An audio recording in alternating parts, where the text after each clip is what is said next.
আসসালামু আলাইকুম ওয়া রাহমাতুল্লাহি ওয়া বারাকাতুহু। আজকে আপনাদের মাঝে আমি আলোচনা করব কিভাবে হতাশা থেকে বের হয়ে আসা যায়। হতাশা, এই হতাশা আমাদের জীবনকে থমকে দেয়, তাই না? কিন্তু কুরআন ও রাসূল করিম সাল্লাল্লাহু আলাইহি ওয়াসাল্লাম এই হতাশা, এই অবস্থা থেকে উত্তরণের দিক নির্দেশনা দিয়েছেন, কিন্তু আমরা জানি না। তাই আজকে আমি আপনাদের মাঝে সেই দিক নির্দেশনা থেকে কিছু আলোচনা করব। যখন আপনাকে কোনো হতাশা গ্রাস করবে, তখন আল্লাহর প্রতি তাওয়াক্কুল করবেন। তাওয়াক্কুল অর্থ আল্লাহর ওপর পরিপূর্ণভাবে ভরসা করা।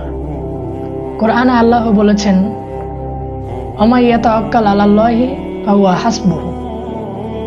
আর যে ব্যক্তি আল্লাহর ওপর ভরসা করবে, আল্লাহ তার জন্য যথেষ্ট।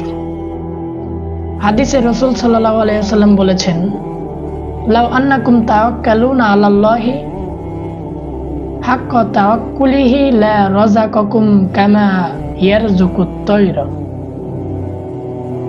যদি তোমরা আল্লাহর উপর যথাযথভাবে ভরসা করো, তবে তিনি তোমাদেরকে সেইভাবে রিজিক দান করবেন যেরকম তিনি পাখিদেরকে করেন।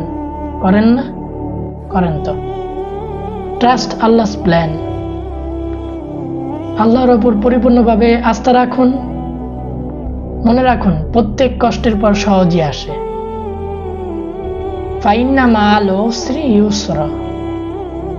নিশ্চয়ই কষ্টের সাথে রয়েছে স্বস্তি। কোরআনে বলা হয়েছে, ইয়া আইয়ুহাল্লাযীনা আমানু ইসতাঈনু বিস-সাবরি ওয়াস-সালাত ইন্নাল্লাহা মা'আস সাবিরিন। হে ঈমানদারগণ, তোমরা ধৈর্য ও সালাতের মাধ্যমে আল্লাহর কাছে সাহায্য প্রার্থনা করো। নিশ্চয়ই আল্লাহ ধৈর্যশীলদের সাথে আছেন। যখন হতাশা গ্রাস করে, 2 রাকাত নফল সালাত আদায় করুন। ব্যাস ভাই, সালাত শুধু ইবাদত নয়, মানসিক শান্তির মাধ্যম। আপনাকে হতাশা গ্রাস করেছে, থিঙ্ক পজিটিভ। পজিটিভ চিন্তা করেন, আল্লাহর রহমতের আশা করেন। আল্লাহ তাআলা কোরআনে বলেন, কুল ইয়া ইবাদিয়াল্লাযীনা আসরাফু আলা আনফুসিহিম লা তাকনুতু মির রাহমাতিল্লাহ। হে আমার বান্দাগণ, যারা নিজের প্রতি সীমা লঙ্ঘন করেছে, তোমরা আল্লাহর রহমত থেকে নিরাশ হয়ো না। নিশ্চয়ই আল্লাহ সমস্ত গুনাহ ক্ষমা করেন। হতাশা সাময়িক, হ্যাঁ বাস্তব। হতাশা সাময়িক সময়ের জন্য। এখন আছে, 5 মিনিট পর আপনি থাকবে না। কিন্তু আল্লাহর রহমত চিরস্থায়ী। নিজের ভুল থেকে শিক্ষা নিন, ভবিষ্যতের জন্য নতুন পরিকল্পনা করুন। সুতরাং হতাশা কখনো আমাদের শেষ হয় না, এটি আমাদের জন্য শিক্ষা। আল্লাহর ওপর ভরসা রাখুন, ধৈর্য ধরুন এবং দোয়া করতে থাকুন।